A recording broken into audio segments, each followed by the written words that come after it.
Halo semuanya, saya Anugrah Pamitan Sumulun.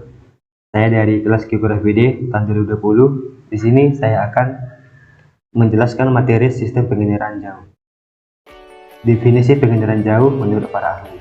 Pertama, menurut Lelesan dan Kiefer pada tahun 1979 dan tahun 1977. Menurut mereka, penginderaan jauh adalah ilmu dan seni untuk memperoleh informasi tentang objek, wilayah, atau gejala dengan cara menganalisis data yang diperoleh dengan menggunakan alat tanpa kontak langsung terhadap objek, wilayah, atau gejala yang dikaji. Yang kedua, menurut Caldwell pada tahun 1984. Menurutnya, penginderaan jauh merupakan suatu pengukuran atau perolehan data pada objek di permukaan bumi dari satelit atau sinyal lain di atas atau jauh dari objek yang diindra. Dan yang terakhir, menurut ukuran tahun 1985. Menurutnya, penginderaan jauh merupakan penggunaan sensor radiasi elektromagnetik untuk merekam gambar lingkungan bumi yang dapat diinterpretasikan sehingga menghasilkan informasi yang berguna. Kita masuk pada definisi secara umum.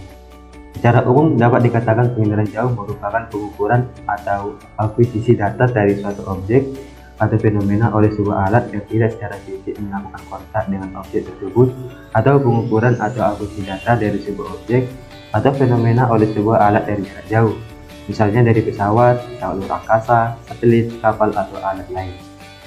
Kita masuk pada fungsi penginderaan jauh.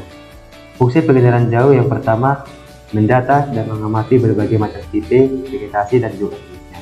Dan yang kedua, memperoleh data untuk kepentingan di bidang pertanian dalam hal manajemen perencanaan dan persiapan lahan. Yang ketiga, survei tanah untuk memperoleh data tentang mineral dan minyak bumi. Yang keempat, pengamatan perencanaan sumber air dan eksplorasi sumber air tanah. Yang kelima, sebagai informasi geografi. Yang keenam, membantu pembuatan peta, perubahan peta, dan pembuatan peta tematik. Dan yang terakhir, mengetahui kondisi cuaca, pemetaan lahan pertanian, dan bencana alam. Jenis-jenis penginderaan jauh, yang pertama berdasarkan sumber energinya, yaitu matahari. Yang kedua, berdasarkan spektrum jala elektromagnetik, yaitu terdiri dari penginderaan gelombang mikro, penginderaan optikal, dan penginderaan suhu panas atau yang disebut dengan thermal. Komponen-komponen penginderaan jauh. Beberapa komponen penyusun penginderaan jauh yaitu sebagai berikut. Yang pertama, sumber tenaga. Yang kedua, atmosfer. Yang ketiga, interaksi tenaga dengan objek. Yang keempat, sebagai sensor. Yang kelima, perolehan data. Dan yang keenam, penggunaan data. Sistem penginderaan jauh terdiri dari dua sistem. Yang pertama, sistem pasif. Penginderaan jauh dengan menggunakan tenaga matahari dinamakan penginderaan jauh sistem pasif. Penginderaan jauh sistem pasif menggunakan pancaran cahaya hanya dapat beroperasi pada siang hari saat cuaca cerah. Penginderaan jauh sistem pasif yang menggunakan tenaga pancaran tenaga termal dapat beroperasi pada siang maupun malam hari. Secara mudah pengenalannya pada saat perbedaan suhu antara tiap objek cukup besar.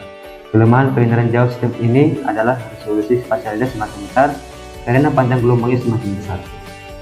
Dan yang terakhir, sistem aktif, yaitu penginderaan jauh dengan menggunakan sumber tenaga buatan disebut penginderaan jauh sistem aktif.